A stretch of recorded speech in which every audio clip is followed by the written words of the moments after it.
right now. Pittsburgh's best sports show is about to begin. Call us or tweet us. We've got things to talk about on the Ireland Contracting Nightly Sports Call.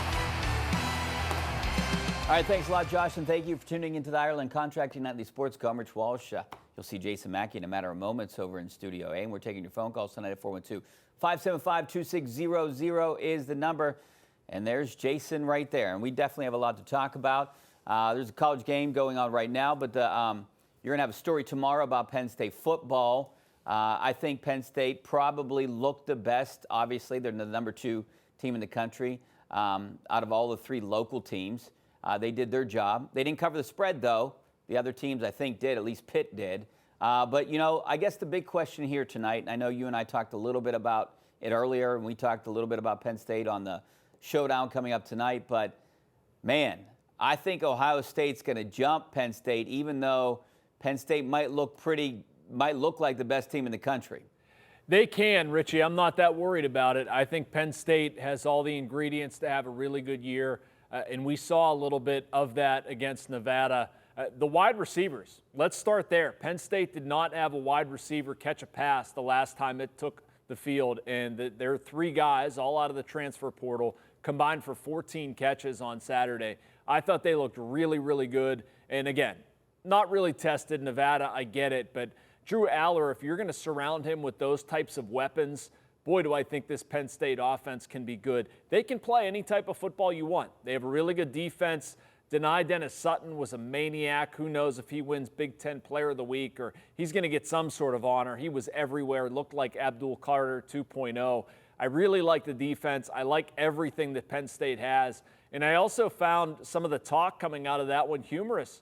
They were nitpicking about the offensive line and the running game and this other stuff. I mean, they look pretty darn good, Richie, but they did. I don't care what the rankings say on Tuesday. Penn State is no worse than the second best team. Yeah, no question about it. I mean, they have the best 1-2 punch in the country. They might have the best quarterback. We will see. We just showed you highlights of Sellers.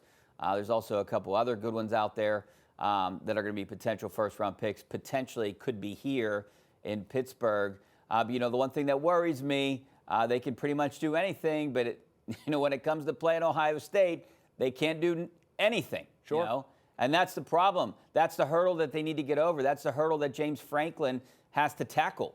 Yeah, and Drew Aller, too. I mean, he's been really good against inferior opponents, and you put him at the Horseshoe the last time he played there, he was not good. Drew Aller in big games has not played up to a level that many would expect out of him. And so I understand people might want to look at him with skepticism or they don't think that Penn State's ready to take that next step, and there's really nothing anybody can say about that conversation until Penn State does it. But this is the most talented Penn State team I think James Franklin has had.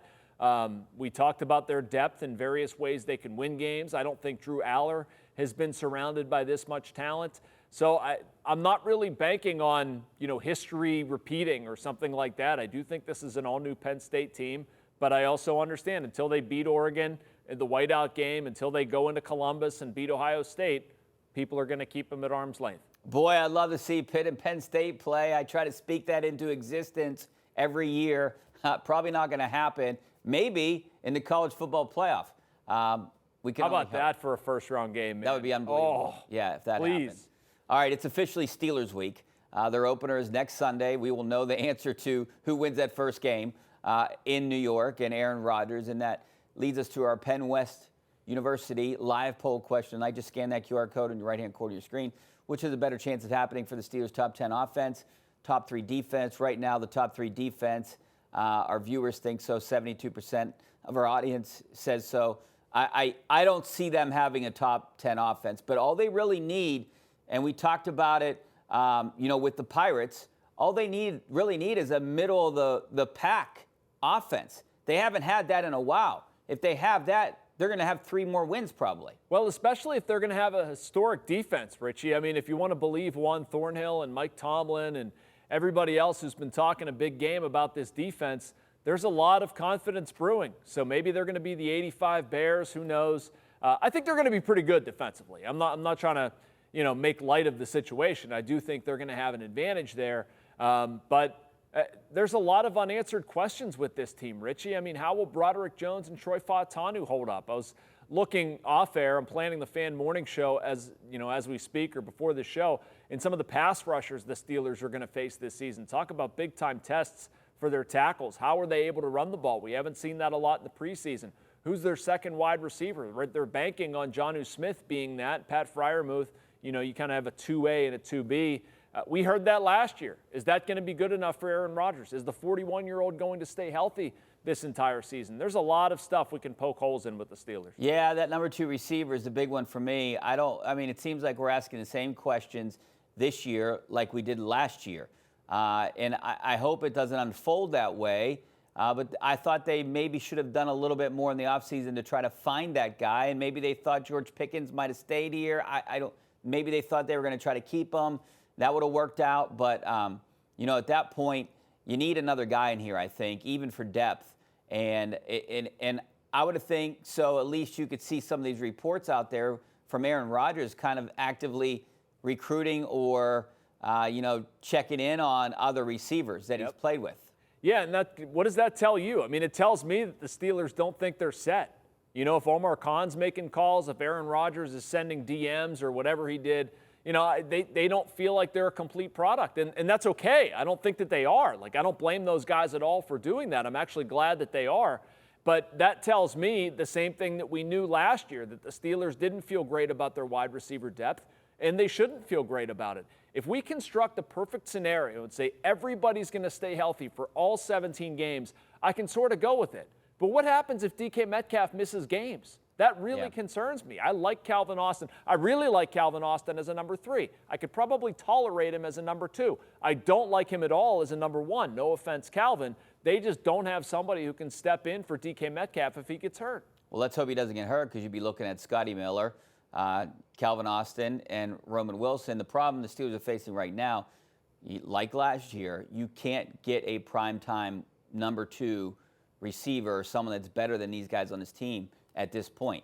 You could have earlier. You could have earlier. But right now, no team's going to trade a guy like that, and that guy's not going to get cut. You're not going to pick him up off the street. All right, we got to take a break. 412-575-2600 is the number. We're taking your phone calls tonight. Back in a couple minutes.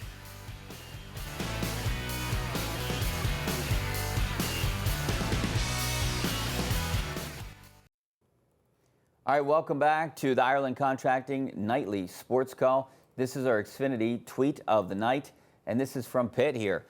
Congratulations to Pitt volleyball. They're ranked 3rd in the country right now, and that's a win for the 4-1-2 here today, beating TCU 3-1. All right, they got something going on over there. Hopefully the Pitt football team can have similar success this year. Jason, we're going to take some phone calls right now. Let's go out to JD and Beaver. How you doing, JD? All right, thanks for taking my call, guys. Hey, I don't know, did any of you guys get a chance to catch the Miami touchdown, the second touchdown before the half against Notre Dame? The receiver that made the unbelievable catch? Made it 14-7?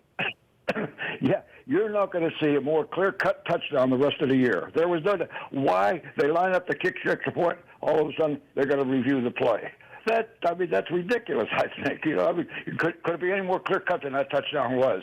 That was a great catch, don't get me wrong. I thought the best catch yesterday was Blue Hicks. This one's probably a little bit better. But right now that score is 24-14. Miami is winning that one. I expected Notre Dame to win this game, but I guess Miami winning is good for Pitt. Yeah, in a way, Richie. I mean, they're going to face them at the end of the season. I do think Miami's going to wind up being one of the top teams in the ACC, along with Clemson. I'm not taking Clemson's loss to LSU all that seriously. I was not watching the Notre Dame-Miami game. I'm sorry. I'm a bad sports host. I was planning a radio show for tomorrow. That's actually a good sports host because you're planning for tomorrow, right? How about Blue Hicks, though, man? Yeah. Can we talk about him for a second? Let's do it. We didn't get a chance to talk about him on Saturday. This kid can be a number 1. I mean, I am bullish on Pitt because of their wide receiver talent, and that was before seeing what Blue Hicks did yesterday. I do think Pitt has more wide receiver talent than I think a lot of people give them credit for, and I'm not sure if I expected a catch of that level coming from him. And if you give me good Eli Holstein, you give me Desmond Reed healthy, and then Kenny Johnson, C.J. Lee when he comes back. I think Jake Overman can make some plays as a tight end. Malachi Thomas caught one on Saturday, and then Blue Hicks doing what he did. My goodness, that was impressive. I guess the key is Eli Holstein. Which version of Holstein are we going to see? Yeah, I don't know. I don't know. I mean, I want to see the version that we saw late in the second quarter into the third.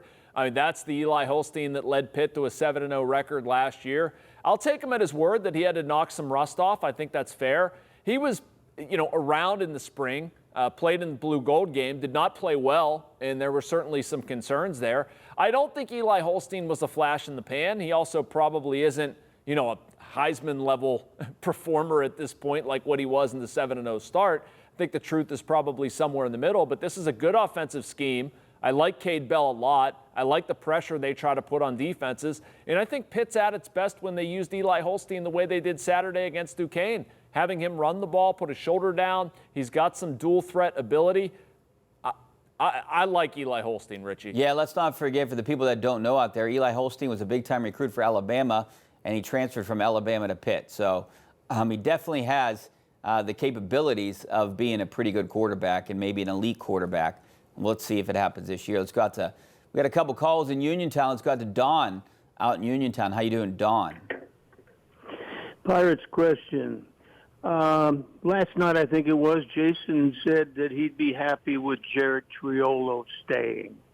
I'm wondering why not IKF. I mean, last I looked, he's hitting in the 260s, which is his career average. He's got 35 RBIs or more, and we still are playing guys that hit under 200. So just wondering what he thought about one versus the other. Yeah, Jason, that's a good question. I mean, I kind of disagree with you. I think Jared Triolo is a bench player. Look, I'm shooting for the stars, and that's why I disagree with this. I want them to upgrade at all those positions, not hide someone like Jared Triolo or Jack Sawinski or someone like that. I mean, I hear you, and I'm trying to operate within the Pirates' solar system here, and that means not spending a ton of money and having to have targeted spends. And again, I'm not making excuses for it. The context around why I say I'd tolerate Jared Triolo at shortstop is this.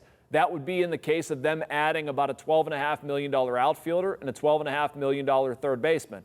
And if I had to live with a light-hitting shortstop, I'm okay with it. And Don, if you look at Isaiah Kiner-Falefa and Jared Triolo, they're basically the same player.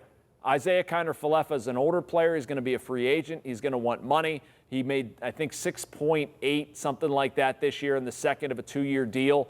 He's going to be wanting some sort of money that way, and Jared Triolo makes the league minimum. I'm not sure Isaiah Kiner-Falefa, gives them enough value to pay that person over and above. Hey, if the Pirates want to go out and sign 3 bats, I am great with it. I would not stop them at all. But you know what? Then you veer into the territory that Ben Cherington has done to this point, where you sign a bunch of mediocre players, none of them work out, and then you dump them all. I'd rather you sign 2 actually good players, pay them what they deserve, and then maybe you live with a cheaper player in one spot. I guess their future stars might be in Double-A. I mean, is there a chance that we would see Tamir Johnson, or Connor Griffin next year? I mean, and I'm talking at the beginning of the year because they could potentially be out of it by June when they think about calling these guys up. Well, Tamar's a second baseman, and if he comes up, it's probably going to be as a second baseman. He's a little out of his depth at shortstop. Connor Griffin's a great question. I mean, if I'm the Pirates, I'm looking at Connor Griffin and trying to sign him. Across baseball, you're seeing Roman Anthony's one, Jackson Chorio's another.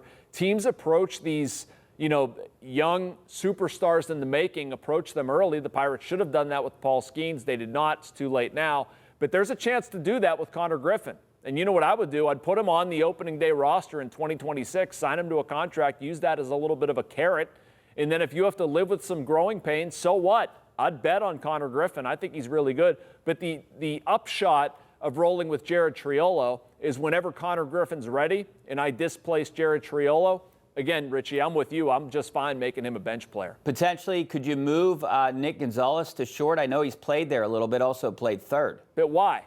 Well, if you could bring up Johnson. If Johnson was ready at some point, and I still want to keep Nick Gonzalez on this team, and we're talking about what, post-July-ish is what we're thinking. Yeah, I mean, you could. Or the following year. If you had to. I don't think Nick Gonzalez is going to be horrendous at short, but he's a better second baseman. I think you're kind of shoehorning some things at that point. And, look, Connor Griffin's the future of this team at shortstop. He's established that much. It's just a matter of whether it's opening day in 2026 or he makes it up in, July or August or something like that. All right, Chuck out in Uniontown. How you doing, Chuck? Chuck, you there? Chuck. Yes, I'm here. Rich? Hey, what's going on? Yes, thanks, Rich. Rich, I want to congratulate you and side with you. I don't care if the Pirates finish 10 games over 500 in September. You are absolutely right. This is not acceptable. Changes must be made, and Rich, they should start right after the season is over. Not wait till February, and start right after the season. Build good karma from the very beginning. And if you do things right, the momentum will carry you through the winter, and you will have that unrehearsed. Well, you're going to have to start right after the season, Jason, right? I mean, if you're going to fire Ben Cherington, you got to do it earlier rather than later. I know you might try to take someone from one of these playoff teams, but you got to figure out what you're going to do. No, I don't think if they move on from Ben Cherington, I think it'll be very quick after the end of the regular season. And I don't know, maybe they catch fire down the stretch and it changes Bob Nutting's mind. I don't think that's likely. The intel I get from over there, it's not a very good chance that Ben Cherington is back for next season. I've also learned to never speak in absolutes with them, or at least try not to speak in absolutes with them and try to be as honest as possible. My own personal opinion, I don't want to see him brought back. I don't think he's done what they need this offseason well enough. But no, Chuck, I don't think they're going to wait around. They have to move. They have to get somebody in here, and preferably somebody with small market experience. 22-16 is good, but it's not great in their last 38 games. It would have been nice to see them do that over the entire season, but I guess it's something to build off of. Like I said earlier, yesterday, and on the Showdown tonight, hopefully they don't use that as a barometer not to sign anyone in the offseason because they think they're good enough. All right, we got to take a break. Yep. We'll get the rest of your thoughts after the break. Back in a couple minutes.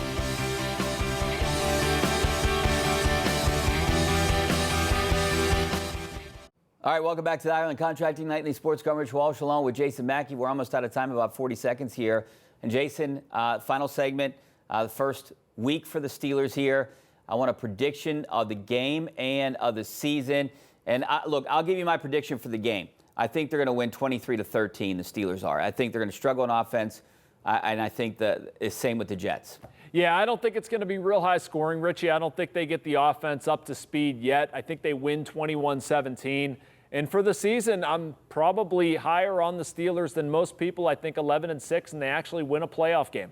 11-6 in a playoff game. Yes. I'm like everyone else, 10-7 losing the first round. That's an easy answer, Richie. Take a side. I know. Let's go right down the middle. All right, thanks a lot, Jason. See you next week. Hopefully we see you guys on KDK News right now.